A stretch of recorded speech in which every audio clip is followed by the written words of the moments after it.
Kisah wali yang gemar membeli minuman keras dan mendatangi pelacur. Di dalam buku hariannya, Sultan Turki Murad keempat mengisahkan, bahwa suatu malam dia merasakan kegalauan yang sangat, ia ingin tahu apa penyebabnya. Maka ia memanggil kepala pengawalnya dan memberitahu apa yang dirasakannya. Sultan berkata kepada kepala pengawal, mari kita keluar sejenak. Di antara kebiasaan sang sultan adalah melakukan belusukan di malam hari dengan cara menyamar. Mereka pun pergi, hingga tibalah mereka di sebuah lorong yang sempit. Tiba-tiba, mereka menemukan seorang laki-laki tergeletak di atas tanah. Sang sultan menggerak-gerakkan lelaki itu, ternyata ia telah meninggal. Namun orang-orang yang lalu lalang di sekitarnya tak sedikit pun mempedulikannya. Sultan pun memanggil mereka tak menyadari kalau orang tersebut adalah sultan. Mereka bertanya, apa yang kau inginkan? Sultan menjawab, mengapa orang ini meninggal tapi tidak ada satupun di antara kalian yang mau mengangkat jenazahnya? Siapa dia?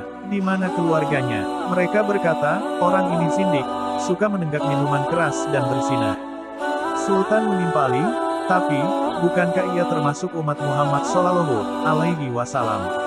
Ayo angkat jenazahnya, kita bawa ke rumahnya. Mereka pun membawa jenazah laki-laki itu ke rumahnya. Melihat suaminya meninggal, sang istri pun menangis. Orang-orang yang membawa jenazahnya langsung pergi, tinggallah sang sultan dan kepala pengawalnya.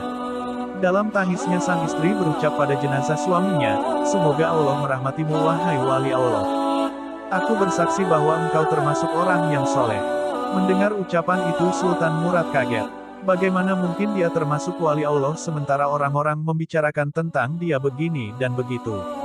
Sampai-sampai mereka tidak peduli dengan kematiannya. Sang istri menjawab, sudah kuduga pasti akan begini. Setiap malam suamiku keluar rumah pergi ke toko-toko minuman keras, dia membeli minuman keras dari para penjual sejauh yang ia mampu.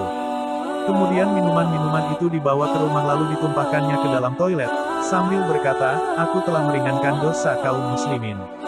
Dia juga selalu pergi menemui para pelacur, memberi mereka uang dan berkata, malam ini kalian sudah dalam bayaranku, jadi tutup pintu rumahmu sampai pagi. Kemudian ia pulang ke rumah, dan berkata kepadaku, Alhamdulillah, malam ini aku telah meringankan dosa para pelacur itu dan pemuda-pemuda Islam.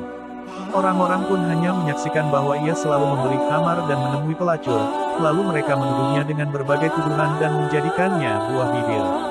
Suatu kali aku pernah berkata kepada suamiku, kalau kamu mati nanti, tidak akan ada kaum muslimin yang mau memandikan jenazahmu, mensolatimu dan menguburkan jenazahmu. Ia hanya tertawa, dan berkata, jangan takut, bila aku mati, aku akan disalati oleh sultannya kaum muslimin, para ulama dan para wali. Mendengar itu semua, Sultan Murad pun menangis, dan berkata, benar.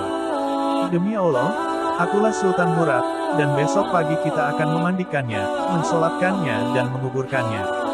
Demikianlah, akhirnya prosesi penyelenggaraan jenazah laki-laki itu dihadiri oleh Sultan, para ulama, para wali Allah dan seluruh masyarakat. Pesan bijak untuk kita semua, hikmah yang dapat kita ambil dari kisah ini. Jangan suka menilai orang lain dari sisi lahiriahnya saja, atau menilainya berdasarkan ucapan orang lain. Terlalu banyak yang tidak kita ketahui tentang seseorang, apalagi soal yang tersimpan di tepian paling jauh di dalam hatinya. Kedepankan prasangka baik terhadap saudaramu. Boleh jadi orang yang selama ini kita anggap sebagai calon penduduk neraka, ternyata penghuni Firdaus yang masih melangkah di bumi. Jadi, berhentilah berprasangka jelek buruk, dan menggunjing seseorang. Sekalipun orang itu terlihat tidak baik, sebab kita belum tentu lebih baik dari orang yang kita sangka hina tersebut.